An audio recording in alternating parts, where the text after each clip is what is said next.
باپ اور بیٹے اور روح القدس کے نام میں آمین۔ حکمت سب چیزوں سے پہلے خلق کی گئی۔ ہمارے لیے آج کی تلاوت یشوع بن سراخ کی کتاب، اس کا پہلا باب اور اس کی پہلی آیت سے لے کر 10ویں آیت تک۔ تمام حکمت خداوند کی طرف سے ہے اور ابد تک اس کے ساتھ رہے گی۔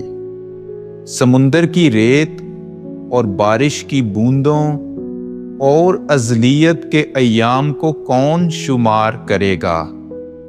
آسمان کی بلندی اور زمین کی وسعت اور غار کے عمق کو کون ناپے گا؟ حکمت کا پتہ کون لگائے گا؟ وہ جو سب چیزوں سے پیشتر ہے۔ حکمت سب چیزوں سے پہلے پیدا کی گئی اور دانائی کی فہمید ازل سے ہے۔ خدا کا کلمہ بلندی میں حکمت کا چشمہ ہے اور ازلی احکام اس کی راہیں ہیں۔ حکمت کی جڑ کس پر ظاہر ہوئی اور کس نے اس کی مشورتوں کو جانا؟ حکمت کی معرفت نے کس پر تجلی کی اور اس کی آگاہی کی کثرت کو کس نے سمجھا؟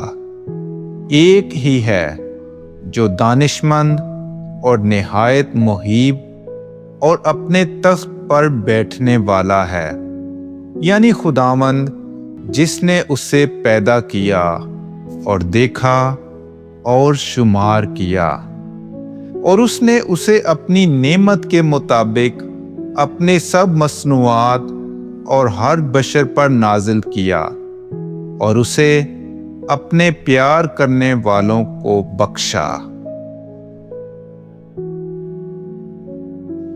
پاک کلام کے پڑھے اور سنے جانے پر خدا کی برکت ہو۔